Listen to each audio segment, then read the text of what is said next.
வணக்கம் நேர்களே. Trump golden card அறிமுகம் செய்யப்பட்டு விட்டது. $5 மில்லியன் அப்படின்னு முதல்ல சொல்லிட்டு இருந்தாங்க. $5 மில்லியன் இல்லை, $1 மில்லியன். இந்த H1B விசாலையும் நிறைய பிரச்சனைகள் பேசிட்டு இருந்தாங்க. பார்த்தா இந்த ட்ரம்ப் கோல்டன் கார்டில் நிறைய மாற்றங்கள் கொண்டு வந்திருக்காங்க. அது H1B விசா கொடுக்கக்கூடிய நிறுவனங்களுக்கெல்லாம் அது யூஸ்ஃபுல்லாக இருக்கும் அப்படின்லாம் சொல்கிறாங்க. ட்ரம்ப் இறங்கி வராரோ அப்படின்ற ஒரு தாட் இப்போ இருக்கு. ஸோ இந்த ட்ரம்ப் கோல்டன் கார்டு எந்த அளவுக்கு யூஸ்ஃபுல்லாக இருக்கும் ஆனந்த் சார்ட்ட கேட்டு தெரிஞ்சுக்கலாம் வாங்க. வணக்கம் சார். சார், இந்த ட்ரம்ப் கோல்டன் கார்டு அப்படிங்கிறது வந்து இன்ட்ரடியூஸ் பண்ணும்போது ஒரு 6 மாதத்துக்கு முன்னாடி சொல்லும்போது $5 மில்லியன் அப்படின்னு இன்ட்ரோடக்டரி ப்ரைஸ் அந்த மாதிரிலாம் சொன்னாங்க. அன்றைக்கே நீங்கள் அப்ளை பண்ணியிருந்துருக்கலாம். அப்ளை பண்ணுறதுனா யூ கேன் ஷோ இன்ட்ரெஸ்ட் அப்படிங்கிற மாதிரியான விஷயங்கள்லாம் முன்னாடி சொல்லிட்டு இருந்தாங்க. இப்போ அதை வந்து லான்ச் பண்ணியிருக்காங்க. $1 மில்லியன். அதாவது குப்புரில் விழுந்தாலும் மீசையில் மண் ஓட்டலன்னு சொல்கிற கும்பல் அது. 1 மில்லியனை கூட எவனும் போக மாட்டான். தட் இஸ் 0 வராது. 5 மில்லியன் 0.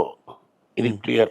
5 மில்லியன் பேமெண்ட்னப்போ 0 யாருமே போக மாட்டாங்க. நீங்கள் அதை அன்றைக்கி 6 மாதத்துக்கு முன்னாடி நான் சொன்னேன். இதுக்கு 1000 கணக்கில் போவாங்க, லட்சத்தில் போக மாட்டான், 1000த்தில் போவோம். 1 மில்லியனுங்கிறது இன்றைக்கி 9 கோடி ரூபா. ஏன்னா என்கிட்ட 9 கோடி ரூபா இருந்தால் நான் கவர்மெண்ட்டுக்கு எதுக்கு ஃபீஸ் கொடுக்கணும்? நான் அமெரிக்காவுக்கு ஃபீஸ் கொடுத்து என் ஃபேமிலி குழந்தைங்க கூட்டின்னு போய் அங்கே உட்காந்து நான் சம்பாதிக்கிற பணத்தில் 40% டேக்ஸ் கட்டணும். நான் ஏன் போய் கட்டுறேன்? நான் பைத்தியக்காரனா? துபாய் நீங்கள் வாங்க, டேக்ஸே கிடையாது, டேக்ஸே கிடையாது. சிங்கப்பூர், துபாய், பஹாமாஸு, அங்கே எவ்வளவோ ஊர் இருக்குது. இந்த ஊரில் வந்து சிங்கப்பூரில் பாஸ்போர்ட்டே கொடுத்துருவான் இவ்வளோ காசுக்கு. நான் இன்வெஸ்ட் பண்ண போகிறோம், எனக்கு காசு கொடுத்துருவான். பட் இவங்க இன்வெஸ்ட் பண்ண போகிறதுக்கு அப்படின்னா முதல்ல வந்து அந்த $1 மில்லியன் முதல்ல என்ன சொல்லலாம், $1 மில்லியன் இன்வெஸ்ட் பண்ணி 10 பேருக்கு வேலை கொடுத்தா நான் சிட்டிசன்ஷிப் தரணும். அது ஃபஸ்ட்டு இருந்தது. அது ஓகே பண்ணுவாங்க. நான் அமெரிக்காவில் சிட்டிசன் ஆகணும்னு நினைக்கிறேன். ஒரு 20 பேருக்கு வேலை கொடுக்கணும், ஒரு 10 பேருக்கா. இப்போ நான் இந்த ஸ்டுடியோ தூக்கின்னு போய் அமெரிக்காவில் வச்சுக்கிட்டு நான் $1 மில்லியன் இன்வெஸ்ட் பண்ணிட்டேன்னு கணக்கு காமிச்சா எனக்கு சிட்டிசன்ஷிப் கொடுப்பாங்க. அதுதான் அந்த ஸ்கீம். அந்த ஸ்கீமில் போனதே ஆட்கள் ரொம்ப கம்மி. இப்போ நீ என்ன சொல்கிற, $1 மில்லியன் ரீஃபண்ட், நான் ரீஃபண்டபிள் ஃபீ. ஆமாம், நான் ரீஃபண்டபிள். அதுக்கு இன்னொன்று சொல்கிறாங்க சார், அப்ளிகேஷன் $15,000, அதுவும் நான் ரீஃபண்டபிள். $15,000. $15,000 கட்டி எனக்கு பணம் திரும்பி வராது. அப்புறம் அவன் என்னை வெட் பண்ணுவான். அதுக்கப்புறம் மீதி காசை வாங்கிட்டு என்னை உள்ளே விடுவான். 5 வருஷம் குட் கான்டாக்ட் பார்த்துட்டு தான் எனக்கு சிட்டிசன்ஷிப் தருவான். சார், இந்த வெட் பண்ணுறது அப்படிங்கிறது வந்து நான் இப்படி கரெக்டாக புரிஞ்சுருக்கேன்னு மட்டும் எனக்கு சொல்லுங்கள். அதாவது நான் $15,000 கட்டி அப்ளிகேஷன் ஃபில் பண்ணுவேன். ஃபில் பண்ணதுக்கப்புறம் அவன் என்னோட பேக்ரவுண்ட் டீட்டெயில்ஸ் அது இது எல்லாத்தையும் செக் பண்ணுவான். செக் பண்ணிட்டு எனக்கு அப்ரூவ் பண்ணுனா நான் $1 மில்லியன் கட்டணும். 985 கட்டணுமா? இல்லை, 1 மில்லியனும் கட்ட சொல்லியிருக்கான். இந்த 15 கிடையாது. இந்த 15 கிடையாது, அது வேற கணக்கு. அது 1 மில்லியன். ஆமாம், எவனும் போக மாட்டான். அது வந்து என்ன, கிஃப்ட் டு அமெரிக்காவும், to make America great again. எவனும் போக மாட்டான். நான் சொல்லேன், 1000த்தில் போனால் பெரிய விஷயம். ஏன்னா பணக்காரனாக இருக்கிறவனுக்கு ஒரே குறிக்கோள் தான் இப்போ, எப்படி பெட்டர் லைஃப் வேணும், குவாலிட்டி ஆஃப் லைஃப். இந்தியாவில் பெரிய கோடீஸ்லாம் இருக்கிறவனுக்கு இங்கேன்னு பெட்டர் குவாலிட்டி ஆஃப் லைஃப் எப்படி கிடைக்கும், பெட்டர் குவாலிட்டி ஆஃப் லைஃப் எப்படி கிடைக்கும், டேக்ஸ் எவ்வளோ கம்மியாக கட்ட முடியும். இங்கேருந்து அமெரிக்காவுக்கு போய், இப்போ நான் அவனை சிம்பிளாக சொல்கிறேன், டாக்டரை பார்க்கணுன்னாலே அமெரிக்காவில் 6 மாதம் ஆகும். அப்பாயின்மெண்ட் வாங்கி வச்சுட்டு வெயிட், எமர்ஜென்சி புல்லு தான் கொடுப்பான்.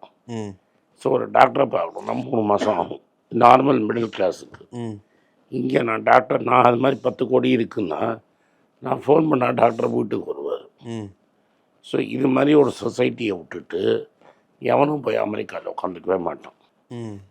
இந்தியாவில் டேக்ஸ் கம்மி, டேக்ஸை எப்படி அவாய்ட் பண்ணலாம், லூப்போல் கம்மி. ஸோ எனக்கு வேணும்னா என்ன, லைஃப் ஸ்டைல் பெட்டராக இருக்கணும், ஏர் பெட்டராக இருக்கணும், அட்மாஸ்பியர் பெட்டராக இருக்கணும். நான் இதுக்கு அமெரிக்காவுக்கு போவேன், நான் யூரோப்பில் ஒரு கண்ட்ரிக்கு போவேன், இல்லாட்டா துபாய்க்கு போவேன், இல்லாட்டா சிங்கப்பூர் போவேன், இல்லாட்டா ஆஸ்திரேலியா போவேன். ரைட்டா?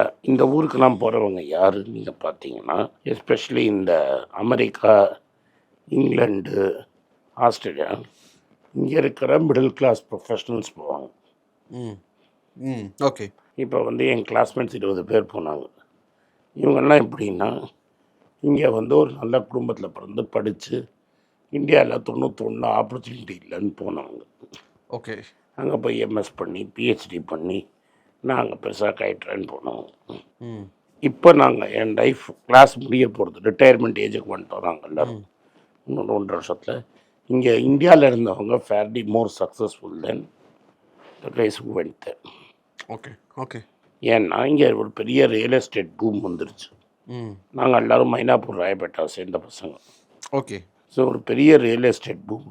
100 200 விற்றுட்டு இருந்த ஃப்ளாட்டெல்லாம் இன்றைக்கி 10,000 15,000 விற்கிறது ஸ்கொயர் ஃபீட்டு. ஸோ அது அப்படியே உலகமே புரட்டி போட்டுடுச்சு.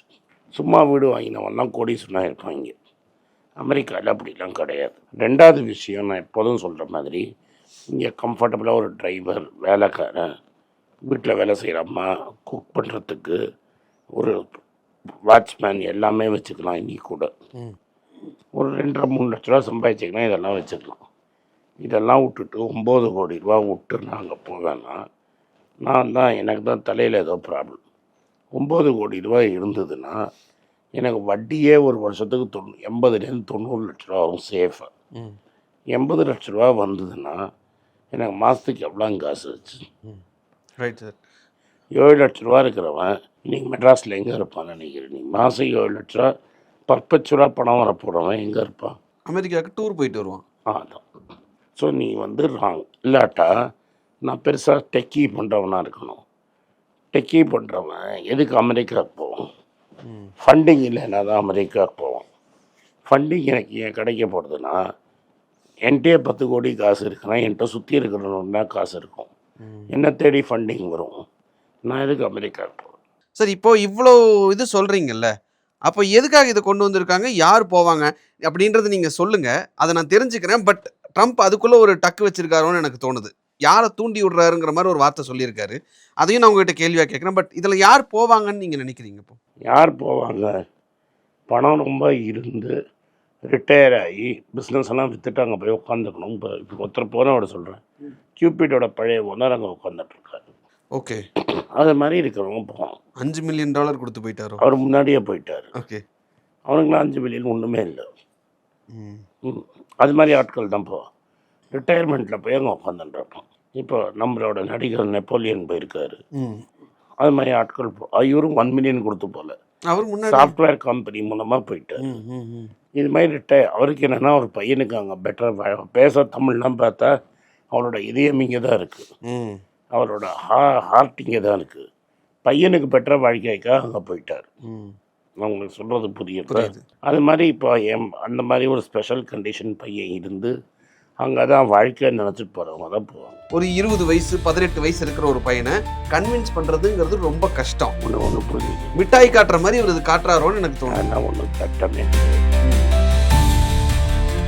ட்ரம்ப் சொன்னதுக்கு இதுக்கு என்ன, எம்ஐடியில் படித்த குழந்தைகளுக்கெல்லாம் நல்ல மார்க் எடுத்தவங்களுக்கே முடியாதுன்னு நான் வெளியே அனுப்ப வேண்டிய சிச்சுவேஷன் அப்படின்னு ஒரு ஸ்டூடெண்ட்டை டார்கெட் பண்ணுற மாதிரி இருக்குது. நீ போய் உங்கள் அப்பாட்ட காசு வாங்கிட்டுவான்ற மாதிரி ஒரு ஃபீல் இருக்குல்ல. காஸ்ட்லி பையன் அவன் ஏன்ப்பா எம்ஐடியில் படித்தவன் ஏன்ப்பா இவனை பார்த்து போய் அமெரிக்காவில் போவான்?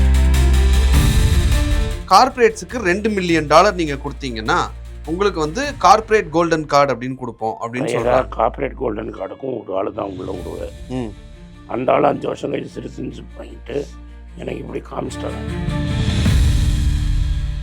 வணக்கம், குழந்தைங்களுக்காக ஒரு புஸ்தகம் லான்ச் பண்ணோம். அது ரொம்ப சக்ஸஸ்ஃபுல்லாக இருக்குது. யாருக்கெல்லாம் அந்த புஸ்தகம் போகணுமோ எங்கள் டீமுக்கு கான்டாக்ட் பண்ணுங்கள். கீழே இருக்கிற நம்பர்லேயும் வெப்சைட்லேயும் கான்டாக்ட் பண்ணிங்கன்னா உங்களுக்கு அந்த புஸ்தகத்தை நீங்கள் வாங்கிக்கலாம். மற்ற எங்கள் புஸ்தகமும் அவைலபிள் எங்கள் வெப்சைட் மூலமாகவும் வாங்கலாம். கீழே இருக்கிற வாட்ஸ்அப் நம்பர்லேயும் மெசேஜ் அனுப்பலாம். நன்றி, வணக்கம்.